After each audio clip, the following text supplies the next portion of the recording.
All right, let's take another crack at this. This is file number 242307 FY, People versus Caden D. Hasselkuss. Mr. Hasselkuss was here earlier this month on a disturbing the peace. These charges are significantly more serious.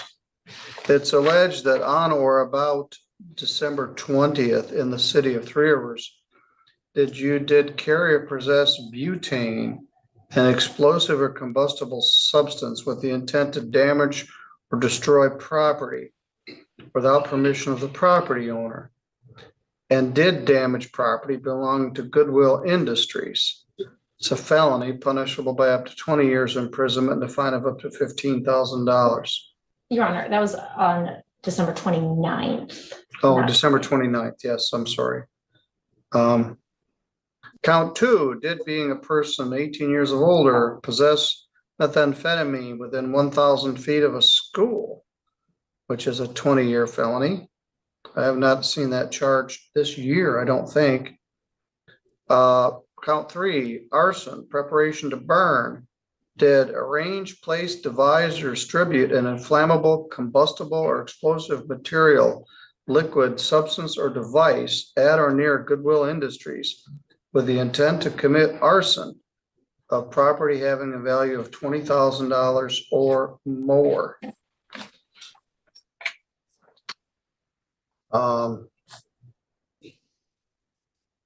Officers were dispatched to a large fire behind the Goodwill store. And there's video of someone they believe to be you. Wow, setting this fire. Damaging a truck. You had some methamphetamine in your possession when they arrested you. Mr. Hasselkuss, are you on bond in any other jurisdiction? We are. Elkhart? Did you say St. Joe? Saint, all right.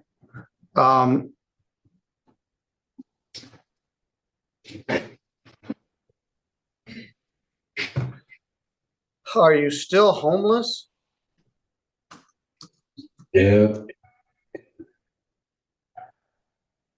And you said you're on bond from where? St. Joe. I don't think he is. The only case that I'm showing is the one that He owes money on. Right. Well, then the praxis is not right.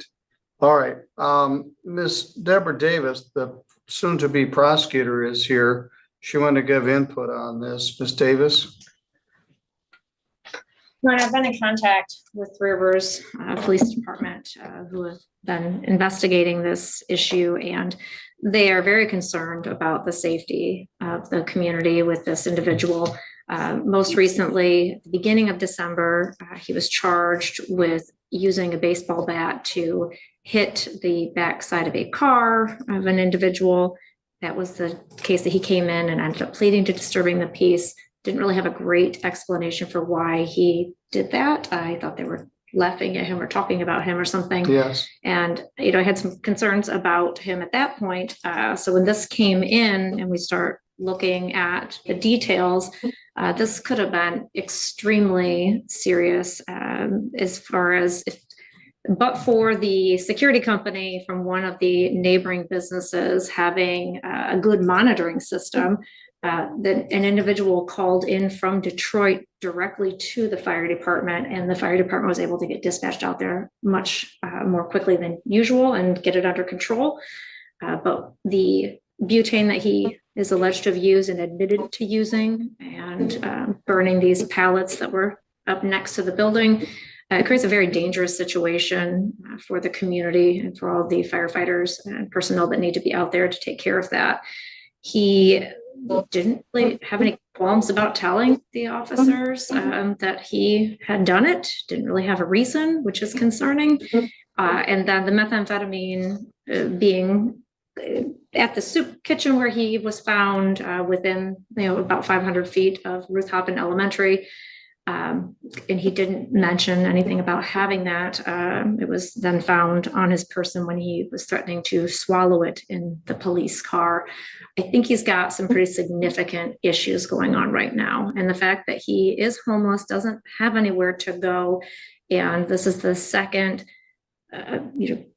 crime that he's committed in this month, I think for public safety reasons and to ensure that he appears and is clean and sober for the proceedings, I would ask that the court set a high bond, no 10% option, and that he be outfitted with a GPS monitor. Thank you. Mr. Westcomb, anything you wish to add? Yes, Your Honor.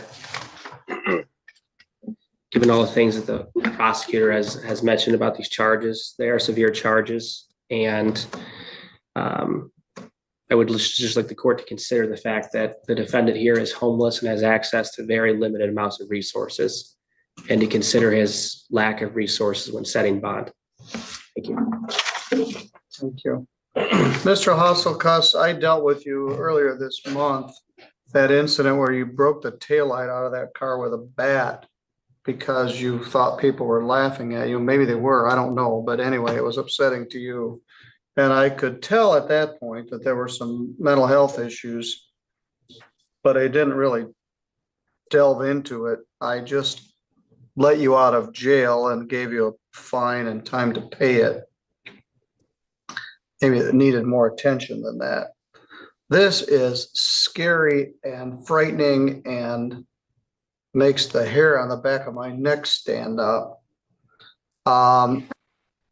According to the video, you stacked those skids or pallets up there, put stuff on it, lit it with a butane torch, and caught a semi on fire that burned up, doing substantial damage.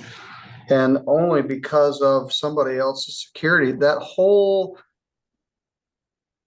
strip mall would have burned up all the way down to probably Bigby Coffee. That would have been the biggest fire in Three Rivers in the last 100 years. We're gonna need to get some probably mental health involvement here, but this is very frightening. There's no reason for it. Great risk of public harm. And I'm gonna set bond at $100,000 cash or surety. The public safety implications of this case are very large. As a practical matter, as Mr. Westcomb said, you don't have very many resources, but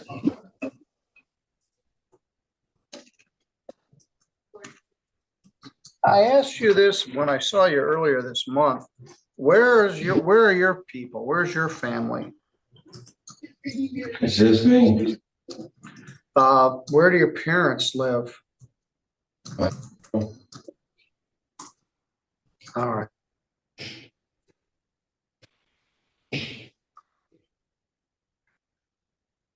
Much as mental illness and a combination of both, but there's a great public safety risk. So I'm going to set the bond conditions at no drugs and no alcohol, no weapons, no assaulty behavior, and pretrial supervision, including GPS tether, if you do bond out, which is not likely. But that's by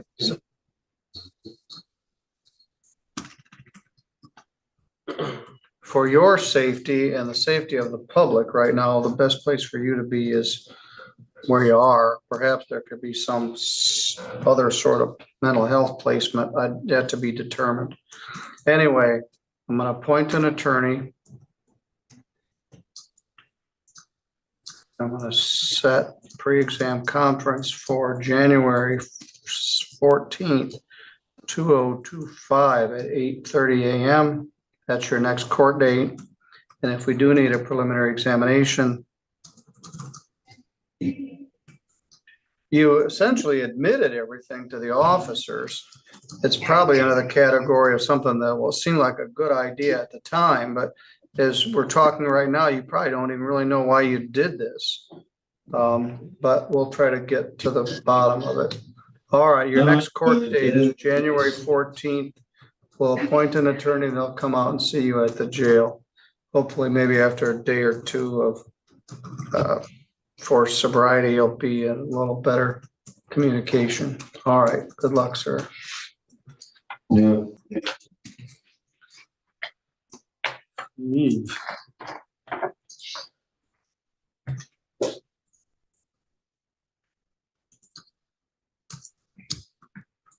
I'll be glad when Luke comes back. All right, that finishes our day and our year and our month. And we'll be in recess when we come back on January 2nd.